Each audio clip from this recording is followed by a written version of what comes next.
नमस्कार मित्रों, खेल और खिलाड़ियों की आवाज़ खेल पथ में आपका हार्दिक स्वागत है। दोस्तों, उत्तर प्रदेश आबादी की दृष्टि से देश का सबसे बड़ा राज्य है। सबसे अधिक प्रतिभाएं उत्तर प्रदेश में हैं। बावजूद इसके खेल निदेशालय उत्तर प्रदेश ने मुख्यमंत्री योगी आदित्यनाथ की महत्वाकांक्षाओं को पूरा करने के लिए पिछले 2 साल में अनगिनत घोषणाएं की हैं। इन घोषणाओं ने जहां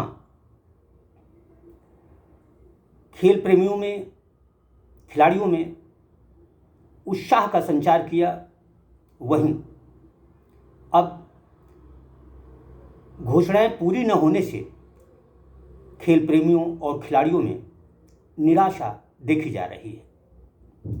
हम आपको बता दें कि उत्तर प्रदेश ने मेजर ध्यानचंद स्पोर्ट्स यूनिवर्सिटी, राज्य खेल विकास प्राधिकरण तथा प्रशिक्षकों को 12 महीने काम का अवसर देने, अंतर्राष्ट्रीय खिलाड़ियों को कोच बनाने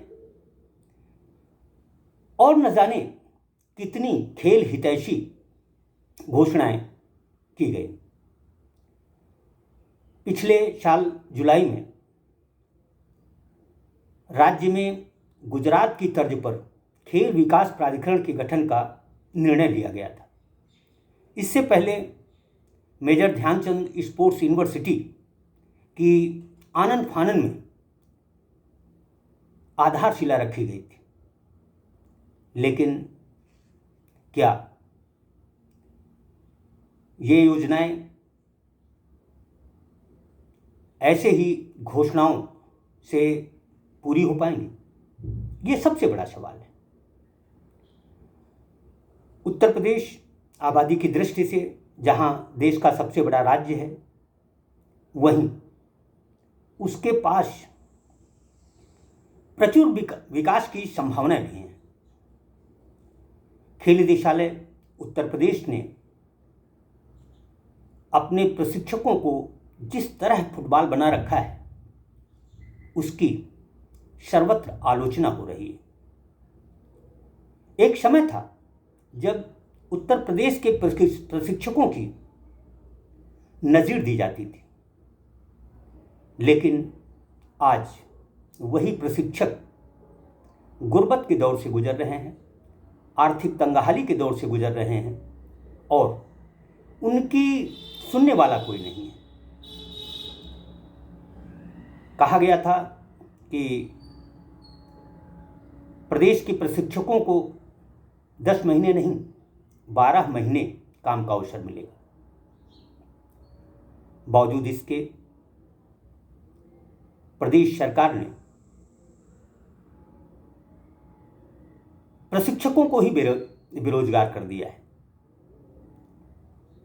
आउटसोर्सिंग से मैन पावर हासिल करने का खेल निदेशालय उत्तर प्रदेश का फार्मूला कतई सफल नहीं रहा है। आबादी की दृष्टि से उत्तर प्रदेश में 1000 से अधिक खेल प्रशिक्षक होने चाहिए। बावजूद इसके इस दिशा में कतई कुछ भी नहीं हुआ। बीते दिसंबर माह में खेल निदेशालय की तरफ से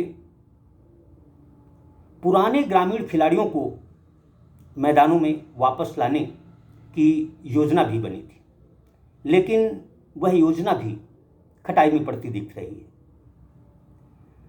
दरअसल जिन 2 आउटसोर्सिंग कंपनियों के माध्यम से पिछले 3 साल का अनुबंध हुआ, वह कंपनियां भी प्रदेश को 450 प्रशिक्षक नहीं दे पाई। अंतर्राष्ट्रीय खिलाड़ियों को 1.5 लाख रुपए प्रतिमाह के मानदेय पर सेवाएं देने का फार्मूला भी फिट नहीं बैठा। यद्यपि कुछ अंतर्राष्ट्रीय खिलाड़ियों को सेवा का अवसर मिला है, लेकिन वह इस तरह के लोग हैं जो कि स्वयं चलने फिरने में अक्षम हैं। काफ़ी उम्रदराज होने की वजह से उनमें वह चुस्ती फुर्ती नहीं है जो कि नवोदित प्रतिभाओं के सामने उसका जरा सी भी झलक दिखा सकें। अब सवाल ये उठता है कि खेल निदेशालय यदि 50 अंतर्राष्ट्रीय खिलाड़ियों को 1.5 लाख रुपए प्रतिमाह के मानदेय पर सेवा का अवसर दे सकता है, तो जो प्रशिक्षक 25,000 20,000 रुपये मासिक मानदेय पर काम करते हैं, उन्हें 12 महीने का काम क्यों नहीं। हाल ही में ये बताया गया कि आउटसोर्सिंग से नियुक्त कर्मचारियों, प्रशिक्षकों, संविदा कर्मचारियों को कतई नियमितीकरण का अधिकार नहीं है। उनके मानदेय में बढ़ोतरी का कोई प्रावधान नहीं है। अब सवाल ये उठता है कि 20,000 25,000 रुपये में इस महंगाई के दौर में प्रशिक्षक कैसे गुजर बसर कर सकता है, किस तरह से नवोदित प्रतिभाओं को खेल के गुर बता सकता है, उनके खेल कौशल को सुधार सकता है। दुख और अफसोस की बात है, उत्तर प्रदेश खेल निदेशालय की तरफ से दर्जनों अच्छी घोषणाएं की गई, खेल हितैषी घोषणाएं की गई, खिलाड़ियों के हित की घोषणाएं की गई, लेकिन अमल किसी पर भी नहीं हुआ। स्पोर्ट्स कॉलेजों की स्थिति भी कतई संतोषजनक नहीं है। मैदान जहां शून्य हैं, वहीं प्रशिक्षकों को प्रशिक्षण से इतर कोई काम कैसे कर सकते हैं, वह अपना गुजारा कैसे चलाएंगे, किस तरह जीवन यापन करेंगे, इसकी तरफ किसी का ध्यान नहीं है। हम लोग प्रायः चर्चा करते हैं कि खेल संगठनों में खिलाड़ियों को होना चाहिए, अधिक से अधिक खिलाड़ियों को खेलों से जोड़ा जाना चाहिए।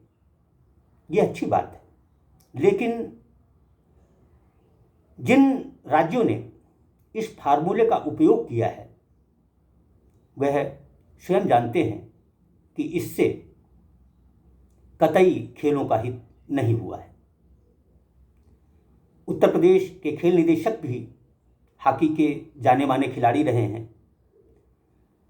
समाजवादी पार्टी सरकार ने उन्हें खेल निदेशक इसीलिए बनाया था कि वह खेलों को, उत्तर प्रदेश को खेलों में उत्तम प्रदेश बना देंगे। लेकिन उत्तम प्रदेश तो प्रदेश नहीं बन पाया, अलबत्ता दूसरे राज्यों से पीछे जरूर चला गया। अब सवाल ये उठता है कि यदि घोषणाएं पूरी करने में की क्षमता नहीं है, यदि खेल निदेशालय के पास बजट की कमी है, तो फिर आखिर घोषणाएं क्यों की जाती हैं? इन घोषणाओं से कितना भला होता है? मुख्यमंत्री योगी आदित्यनाथ जी को गलत जानकारियां प्रेषित की जाती हैं। उत्तर प्रदेश ही नहीं, मुख्यमंत्री का गृह जनपद भी खेलों के लिहाज से बहुत समुन्नत तो नहीं हुआ है। खेल मंत्री गिरीश चंद्र यादव का जनपद भी प्रशिक्षकों की, नियमित प्रशिक्षकों की बाढ़ जोड़ रहा है। बहुत सारी घोषणाएं हुई, लेकिन अमल नहीं हुआ। अब कोई किसी से यह पूछने वाला नहीं है कि जो घोषणाएं हुई हैं वह आखिर कब पूरी होंगी, कब प्रदेश को मेजर ध्यानचंद यूनिवर्सिटी का तोहफा मिलेगा, कब उत्तर प्रदेश में खेल विकास प्राधिकरण का गठन होगा? कब 50 अंतर्राष्ट्रीय खिलाड़ियों को प्रशिक्षक बतौर सेवा का अवसर मिलेगा? कब प्रदेश के प्रशिक्षकों को 12 महीने काम मिलेगा? यह ऐसे सवाल हैं जिनका जवाब खेल निदेशालय को खोजना ही होगा, वरना उत्तर प्रदेश खेलों में बहुत पिछड़ जाएगा। सिर्फ अंतर्राष्ट्रीय खिलाड़ियों के पदक जीतने पर उन्हें मोटी रकम देना और उन्हें प्रशासनिक पदों पर नियुक्ति पत्र देना काफ़ी नहीं है। ज़रूरत है जमीनी स्तर पर स्ट्रगल कर रहे नवोदित खिलाड़ियों और प्रशिक्षकों को आर्थिक मजबूती देना ज़रूरी है। यदि प्रशिक्षक इसी तरह से घर बैठे रहेंगे, उन्हें 12 महीने काम नहीं मिलेगा, उनके चयन में भेदभाव होगा, तो निस्संदेह उत्तर प्रदेश का खेलों में कभी कल्याण नहीं हो पाएगा। जय हिंद, जय भारत।